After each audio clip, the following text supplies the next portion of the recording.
నమస్తే ఫోకస్ కి స్వాగతం. నేను చక్రి. సోమనాథ్ ఆలయంపై మహమ్మద్ గజనీ దాడి చేసి 1000 ఏళ్లు పూర్తయింది. అయినప్పటికీ అంతే గంభీరంగా గర్జిస్తోంది. విధ్వంసం శిథిలాల నుంచి నిరంతర పునరుజ్జీవనంతో మునుపటి టీవీతో ఎంత శక్తివంతంగా విలుసిల్లుతోంది. 1951లో ఆలయాన్ని పునర్నిర్మించి భక్తులకు దర్శనం కల్పించారు. గజనీ దాడి చేసి 1000 ఏళ్లు పూర్తయిన సందర్భంగా ప్రధానమంత్రి నరేంద్ర మోదీ ఆలయ విశిష్టతను వివరించారు. సోమలింగం నరో దృష్ట్యా సర్వపాపైః ప్రముచ్యతే లభతే ఫలం మనోవాంఛితం మృతః స్వర్గం సమాశ్రయేత్.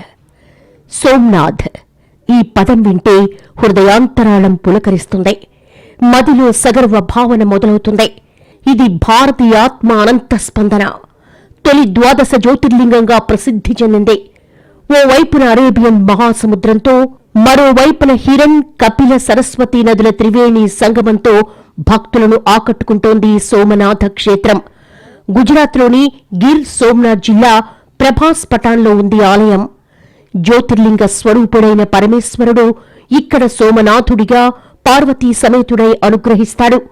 ఈ ఆలయానికి ఎంతో ప్రాచీన చరిత్ర ఉంది. దేశంలోని 12 జ్యోతిర్లింగాల ప్రాశస్త్యాన్ని 12 జ్యోతిర్లింగ స్తోత్రం ప్రస్తుతిస్తుంది.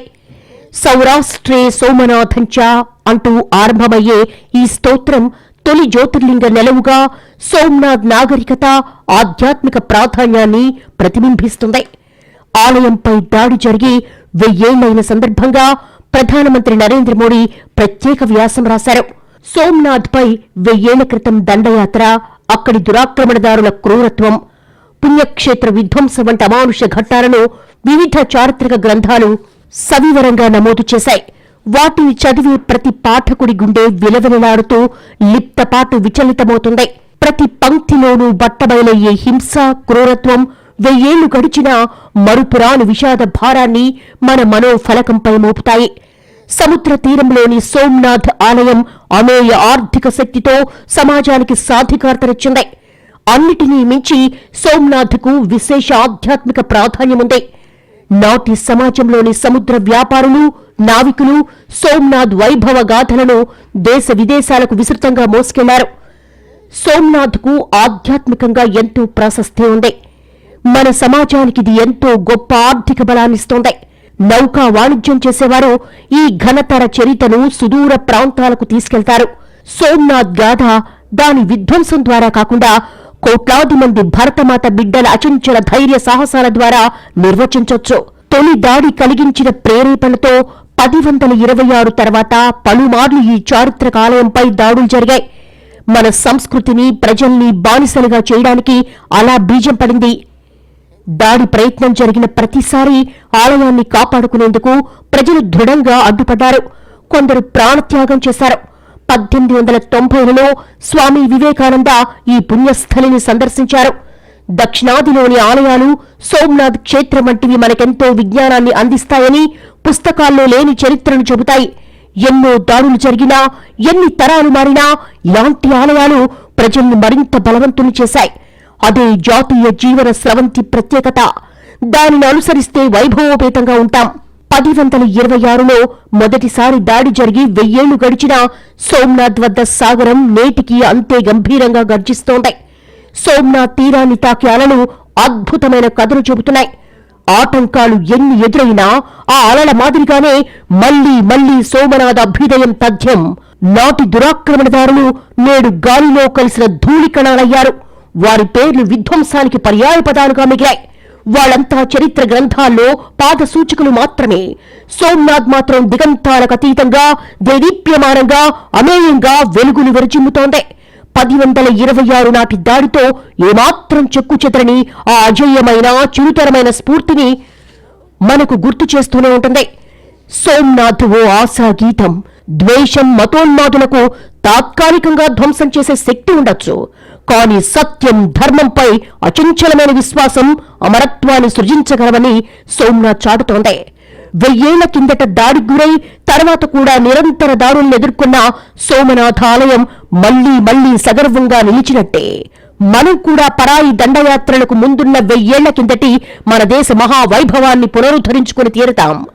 శ్రీ సోమనాథ మహాదేవుడి ఆశీస్సులతో వికసిత భారత నవ సంకల్పంతో భారతీయులు ముందుకు సాగుతున్నారు.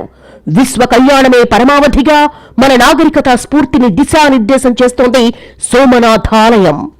వందల ఏళ్ల దాడుల్ని, వలసవాద దోపిడీని తట్టుకుని నిలబడి నేడు ప్రపంచ వృద్ధిలో అత్యంత ఆశాజనకమైన దేశంగా ఎదిగి భారత ప్రగతిలోనూ ఇదే స్ఫూర్తి చూపిస్తోంది. నేడు భారత్ ప్రపంచం దృష్టిని ఆకర్షిస్తోందంటే మన విలువలు, భారతీయ దృఢ సంకల్పమే దానికి మూలం. ప్రపంచం ఆశతో, ఆశాభావంతో భారత్ను చూస్తోంది. సృజనాత్మకత నిండిన మన యువతపై విశ్వాసంతో పెట్టుబడులు పెట్టేందుకు ఆసక్తి చూపుతోంది. మన కళలు, సంస్కృతి, సంగీతం, పండుగలు, ఆచారాలు, సంప్రదాయాలు ఇప్పుడు విశ్వవ్యాప్తమవుతున్నాయి. యోగా, ఆయుర్వేదం ప్రపంచవ్యాప్తంగా ప్రభావం చూపుతూ ఆరోగ్యకరమైన జీవన శైలిని ప్రోత్సహిస్తోంది. ప్రపంచాన్ని పట్టి పీడిస్తున్న కొన్ని అత్యంత తీవ్రమైన సవాళ్లకు భారత్ పరిష్కారాలు చూపుతోంది. సోమనాథాలయానికి 2026 సంవత్సరం ప్రత్యేకమైంది. ఈ ఐతిహాసిక పుణ్యక్షేత్రంపై తొలి దాడికి ఈ ఏడాదిలో 1000 ఏళ్లు పూర్తవుతున్నాయి. గజనీ మహ్మద్ 1026 జనవరిలో క్రూర హింసాత్మక దండయాత్రలో భాగంగా ఈ ఆలయంపై దాడి చేశాడు. సోమనాథ్కు పూర్వ వైభవం దిశగా ఏళ్ల పాటు సాగిన అవిరళ కృషి ఫలితంగా 1000 ఏళ్ల తర్వాత కూడా ఈ ఆలయం దివ్య దీప్తి ప్రపంచవ్యాప్తంగా ప్రకాశిస్తోంది. ఇటువంటి ప్రయత్నాల్లో ఒక ఘట్టానికి 2026లో 75 సంవత్సరాలు పూర్తయ్యాయి. స్వాతంత్రానంతరం సమర్థుడైన ఉక్కు మనిషి సర్దార్ వల్లభాయ్ పటేల్ సోమనాథ ఆలయ పునర్నిర్మాణ పవిత్ర బాధ్యతను స్వీకరించారు. 1947లో దీపావళి వేళ ఆ ప్రాంతంలో ఆయన పర్యటించారు. అక్కడి పరిస్థితులను చూసి చలించిపోయిన సర్దార్ పటేల్ అక్కడి ఆలయాన్ని పునర్నిర్మిస్తామని ప్రకటించారు. చివరకు 1951 మే 11న సోమనాథ్లో భవ్యమైన ఆలయ ద్వారాలు భక్తుల కోసం తెరుచుకున్నాయి. డాక్టర్ రాజేంద్ర ప్రసాద్ ఆ వేడుకకు హాజరయ్యారు. అనాది కాలం నుండి వివిధ వర్గాల ప్రజలను సోమనాథ్ ఏకం చేస్తోంది. శతాబ్దాల కిందటే పూజ్య జైన సన్యాసి కలికాల సర్వజ్ఞ హేమచంద్రాచార్యులు సోమనాథ్కొచ్చారు.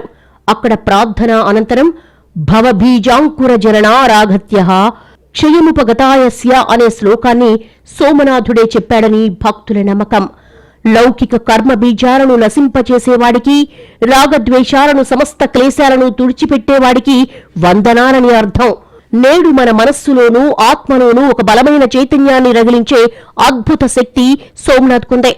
100 దాడులను భరించిన గుర్తులతోనే కాకుండా 100 పునరుజ్జీవ చిహ్నాలతో ఈ ఆలయం ఎంతో వైభవపేతంగా నిలుస్తోంది. నిరంతర విధ్వంసం, శిథిలాల నుంచి నిరంతర పునరుజ్జీవంతో మునుపటి టీవీతో ఎంతో శక్తివంతంగా విలసిల్లుతోంది. అదే జాతీయ మనోభావన, జాతీయ జీవన స్రవంతి. నాటి దురాక్రమణదారులు నేడు గాలిలో కలిసిన ధూళి కణాలయ్యారు. వారి పేర్లు విధ్వంసానికి పర్యాయపదాలుగా మిగిలాయి. వాళ్ళంతా చరిత్ర గ్రంథాల్లో పాద సూచికలు మాత్రమే. సోమనాథ్ మాత్రం దిగంతాలకు అతీతంగా దేదీప్యమానంగా వెలుగులు విరజిమ్ముతోంది.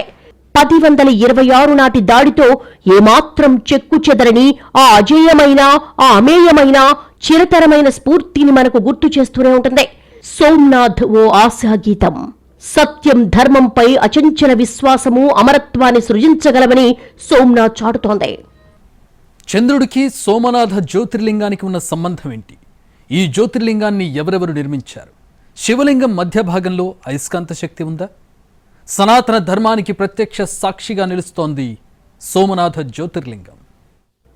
సౌరాష్ట్రే సోమనాథంచ శ్రీశైలం మల్లికార్జునం ఉజ్జయిన్యాం మహాకాళాం ఓంకారం అమరేశ్వరం వైద్యనాథం చితాభూమౌ ఢాకిన్యాం భీమశంకరం సేతుబంధే చ రామేశం నాగేశం దారుకావనే వారణాస్యంతు విశ్వేశం త్రయంబకం గౌతమీతటే కేదారం హిమవత్పృష్ఠే కృష్ణేశంచ శివాలయే ఏతాని జ్యోతిర్లింగాని సాయం ప్రాతః పఠేన్నరః సర్వపాప వినిర్ముక్తః సర్వసిద్ధఫలం లభేత్.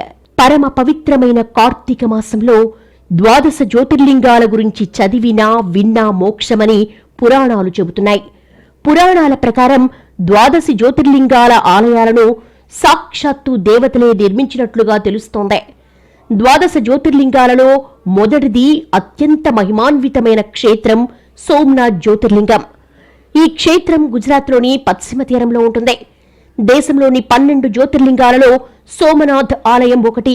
ఏడాది పొడవునా శివభక్తులు యాత్రికులతో కిటకిటలాడుతూ ఉండే సోమనాథ్ క్షేత్రం అద్భుతమైన శిల్ప సంపదకు నిలయం. శివపురాణ ప్రకారం ప్రజాపతికి 27 మంది కుమార్తెలుంటారు. వీరే 27 నక్షత్రాలుగా విరాజిల్లుతున్నారు. చంద్రుడు ప్రజాపతి యొక్క 27 మంది కుమార్తెలను వివాహం చేసుకుంటాడు. కాని చంద్రుడు వారిలో రోహిణి పట్ల మాత్రమే అచంచల ప్రేమను ప్రదర్శిస్తూ ఉంటాడు. చంద్రుడు ఒక్క రోహిణిని తప్ప మిగిలిన పుత్రికలను పట్టించుకోవడం లేదని కలత చెందిన దక్ష ప్రజాపతి చంద్రుడి యొక్క కళలు క్షీణించిపోతాయని శపిస్తాడు. దానితో కలత చెందిన చంద్రుడు రోహిణితో సహా సోమనాథ్ చేరుకుని అక్కడి స్పర్శలింగాన్ని ఎంతో నిష్ఠతో పూజిస్తాడు. తద్వారా శివుని అనుగ్రహాన్ని పొందిన చంద్రుడు తాను కోల్పోయిన కళలను తిరిగి పొందుతాడు. చంద్రునికి మరో పేరు సోముడు. ఆనాటి నుంచి చంద్రుని విన్నపం మేరకు శివుడు అక్కడ సోమనాథుడిగా భక్తులను అనుగ్రహిస్తున్నాడు. కాలక్రమంలో ఈ జ్యోతిర్లింగం 16 సార్లు ధ్వంసమైనప్పటికీ తిరిగి జీర్ణోద్ధారణ పొందింది. సోమనాథ్ ఆలయం ఎప్పుడు నిర్మించారన్న అంశంపై చరిత్రకారుల్లో భిన్నాభిప్రాయాలున్నాయి. గతంలోనే నిర్మించిన గుడిని చాళుక్య రాజులు మరింత అభివృద్ధి చేశారు. అయితే ఆలయ పరిమాణం, కొలతల పరిధిని మాత్రమే ఆయన విస్తరించాడని చరిత్రకారులు వాదిస్తున్నారు. 1026లో మహమ్మద్ గజనీ సోమనాథ్ ఆలయాన్ని ధ్వంసం చేసి అక్కడ సంపద దోచుకెళ్లాడు. భారతదేశానికి స్వాతంత్ర్యం వచ్చిన తర్వాత ఆలయ శిథిలాలు కూల్చివేసి హిందూ ఆలయ నిర్మాణ శైలి మారు గూర్జారా శైలిలో పునర్నిర్మించారు. ఇంత గొప్ప చరిత్ర ఉన్న సోమనాథ్ ఆలయంలో కొన్ని అంతుచిక్కని మిస్టరీలు అబ్బురపరుస్తున్నాయి. సోమనాథ్ ఆలయంలోని శమంతకమణి అనే అద్భుత రత్నం ఉందని చెబుతారు. బహుశా మన వినాయక చవితి కథలో తెలుసుకున్న శ్రీకృష్ణుని వద్ద ఉన్న శమంతకమణి ఇదేనేమో అని భక్తుల విశ్వాసం. ఈ శమంతకమణిని తాకిన ప్రతిదీ బంగారంగా మారిపోతుందని పురాణాలు చెబుతున్నాయి. ఆలయ పరిరక్షణలో భాగంగా ఈ శమంతకమణిని జ్యోతిర్లింగం లోపల దాచారని తెలుస్తోంది. సోమనాథ్ ఆలయ శిఖరంపై 37 అడుగుల పొడవైన జెండా ఉంటుంది. ఆలయ సిబ్బంది ఈ జెండాను రోజుకు 3 సార్లు మారుస్తారు. పురాణాల ప్రకారం సరస్వతి, కపిల, హిరాన్ అనే 3 నదుల పవిత్ర సంగమంగా సోమనాథ్ ఆలయ నిర్మాణానికి ముందు సోమనాథ్ ప్రదేశం ఓ ప్రసిద్ధ తీర్థయాత్రగా గుర్తింపు పొందింది. శివలింగం మధ్య భాగంలో అయస్కాంత శక్తి ఉందని గుర్తించారు. ఇది చాలా అద్భుతమైన విషయం. శివలింగం ఆలయంలో గాలిలో తేలి ఉండడానికి ఈ అయస్కాంత శక్తి కారణమై ఉంటుందని వారు కనుగొన్నారు. ఇటువంటి అయస్కాంత గుణం ఉన్న శిలలు చాలా అరుదుగా ఉంటాయి. ఈ శివలింగం ఒక స్ఫటిక నిర్మాణం అయినప్పటికీ ఇది చాలా అరుదైందని తెలిసిందే. ఇటువంటి శిలలు భూమి మీద ఏనాడూ కనిపించలేదు. మన ప్రాచీన గ్రంథాలను చూస్తే ఇవి అంతరిక్షం నుంచి ఉల్కల రూపంలో భూమి మీదకి వచ్చి ఉంటాయని చెబుతారు. ఈ శివలింగాలను తిరిగి పొందడం అనేది సాధారణమైన విషయం కాదు. చరిత్రను తిరగరాసినట్లే. ఇది మన నాగరికతను, నమ్మకాన్ని పునరుద్ధరించినట్లే. 500 ఏళ్ల తర్వాత అయోధ్యలోని రామాలయం పునర్నిర్మించినట్లే 1000 సంవత్సరాల తర్వాత వాస్తవిక సోమనాథలింగం కీర్తి తిరిగి వెలుగులోకొచ్చింది. ఇది సనాతన ధర్మ శాశ్వత స్వభావాన్ని నిర్ధారించే క్షణం. సనాతన ధర్మం ఇప్పటికీ జీవించి ఉంది. ఆలయంపై దాడి జరిగిన ప్రతి సందర్భంలోనూ రక్షణ కుడ్యంలా నిలిచి ఆత్మార్పణకు వెరవని వీరపుత్రులు, పుత్రికలు ఎందరో ఉన్నారు. దాడి జరిగిన ప్రతిసారి మన గొప్ప నాగరికతకు వారసులుగా వారు పుంజుకున్నారు. తరతరాలుగా ఆలయ పునర్నిర్మాణం, పునరుజ్జీవానికి పాటుపడుతూ వచ్చారు. అటువంటి మహనీయుల్లో ఒకరు అహల్యాభాయ్ హోల్కర్. సోమనాథ్లో భక్తులు ప్రార్థనలు చేసుకునేలా ఆమె అందించిన అవిరళ కృషి వెలకట్టలేనిది. అటువంటి మహానుభావులు జీవించిన నేలపై నడయాడగలగడం నిజంగా మన అదృష్టం. 12 జ్యోతిర్లింగాల్లోని సోమనాథ్ జ్యోతిర్లింగం భక్తికి చిహ్నం. సోమనాథ్ దేవాలయం ఒక పూజా స్థలం మాత్రమే కాదు, అది మన ఆధ్యాత్మిక శక్తికి భాండాగారం లాంటిది. దేశవ్యాప్తంగా భక్తులు, సాధువులు, అన్వేషకులను ఈ దేవాలయం ఆకర్షిస్తోంది. సోమనాథ్ జ్యోతిర్లింగం చాలా అద్భుతమైంది. ఇది భూమిని తాకకుండా గాలిలోనే ఉండేది. ఈ జ్యోతిర్లింగం నుండి వెలువడే దైవశక్తి అక్కడికొచ్చే భక్తులను ఎంతో ప్రభావితం చేస్తోంది. ఈ పవిత్ర శక్తి కేవలం మన నమ్మకానికి సంబంధించిందే కాదు, ఇది ఓ అనుభవం కూడా. ఆధ్యాత్మికత నిజమైన సారం అన్ని చిహ్నాలకు, విగ్రహాలకు అతీతమైంది. వైదిక జ్యోతిష్య శాస్త్ర ప్రకారం చంద్రుడు మనసుకు ప్రతీక, అలాగే శివునికి సామీప్యంగా ఉంటాడు. అందుకే శివుణ్ణి చంద్రునికి అధిపతి సోమనాథ్ అంటారు. కలత చెందే మనసుకు శివుడే సమాధానం. ఈ పవిత్ర ప్రయాణాన్ని మొదలుపెట్టినప్పుడు శివుడు కేవలం విగ్రహం లేదా చిహ్నం కాదని మనం గుర్తుంచుకోవాలి. శివుడు ఒక అనుభవం. శివుడు మన ఆలోచనల వెనుక ఉన్న మౌనం, మన భావాల యొక్క విశాలత, సర్వవ్యాప్తమైన చైతన్యం. ఈ జ్యోతిర్లింగం తిరిగి వెలుగులోకి రావడం కేవలం ఓ చారిత్రాత్మక ఘటన మాత్రమే కాదు, ఇది ఓ సందేశాన్ని తెలియజేస్తుంది. సత్యం, నమ్మకం, భక్తిని ఎవరూ వినాశనం చేయలేరు. సోమనాథుడి ఆలయం శిఖరం మీద ఎన్ని గోళాలున్నాయి? రాజులు కొల్లగొట్టిన ప్రతిసారి ఆలయం పునరుద్ధరించుకుంటోంది. సోమనాథ్ ఆలయానికి సమీపంలో ఏ ఆలయాలున్నాయి? సోమనాథ్ జ్యోతిర్లింగ క్షేత్రం చంద్రుడు బంగారంతో నిర్మించినట్లుగా పురాణాలు చెప్తున్నాయి. ఆ తరువాత రావణాసురుడు వెండితో ఆలయాన్ని నిర్మించగా, ద్వాపర యుగంలో శ్రీకృష్ణుడు చందనపు చెక్కలతో నూతన ఆలయాన్ని నిర్మించినట్లుగా పురాణాలు చెప్తున్నాయి. శివపురాణం, నంది పురాణంలో పరమేశ్వరుడు ఇలా చెప్పినట్లుగా భక్తుల నమ్మకం. అదేంటంటే, అన్ని చోట్ల నేనుంటాను, 12 ప్రదేశాల్లో మాత్రం మరింత ప్రభావవంతంగా ఉంటానని. ఈ 12 ప్రదేశాలలో 12 జ్యోతిర్లింగాలుగా పిలుస్తారు. సాక్షాత్తు ఆ లయకారకుడు ప్రత్యక్షంగా ఈ క్షేత్రంలో కొలువై ఉన్నాడు. అందుకనే ఈ క్షేత్రాలు పరమ పవిత్రమైనవి. ఇవి మహిమాన్విత క్షేత్రాలు. సోమనాథ్ జ్యోతిర్లింగంలో ప్రతిరోజు బంగారాన్ని సృష్టించే ఓ మణి ఉంటుందని చెప్తారు. అందువల్లే ఆ దేవాలయంలో అనంతమైన సంపద పోగయ్యేదని పురాణ కథనం. ఈ విషయం తెలుసుకున్న మహమ్మదీయ రాజులు కొందరు ఈ దేవాలయాన్ని కొల్లగొట్టారు. అయినా కొల్లగొట్టిన ప్రతిసారి ఈ ఆలయం పునరుద్ధరించబడుతూ ఉంది. ఇక ఇక్కడ తీర్థంలో స్నానం చేస్తే స్వర్గప్రాప్తి కలుగుతుందని స్థానికుల నమ్మకం. ఈ జ్యోతిర్లింగానికి ప్రత్యేకత ఉంది. ఆలయంలో ఎవరికి అంతుచిక్కని విచిత్రం దాగి ఉంది. అది చంద్రుడు ప్రతిష్ఠించిన శివలింగం. ఆలయం మధ్యలో భూమి లోపల ఎలాంటి ఆధారం లేకుండా శివలింగం నిలిచి ఉంటుంది. గాలిలో తేలినట్లుండే ఈ శివలింగం అద్భుత దృశ్యంగా కనిపిస్తుంది. ఇది మ్యూజికల్ స్టోన్. ఇది బంగారాన్ని ఉత్పత్తి చేయగలిగే శక్తి ఉందని భక్తులు నమ్ముతారు. అందుకే ఎలాంటి సపోర్ట్ లేకుండా నిలబడి ఉంటుందని విశ్వాసం. సౌరాష్ట్ర తీరంలో నిర్మించిన ఈ ఆలయం గోడలు సముద్రపు అలల వల్ల కొట్టుకుపోయాయి.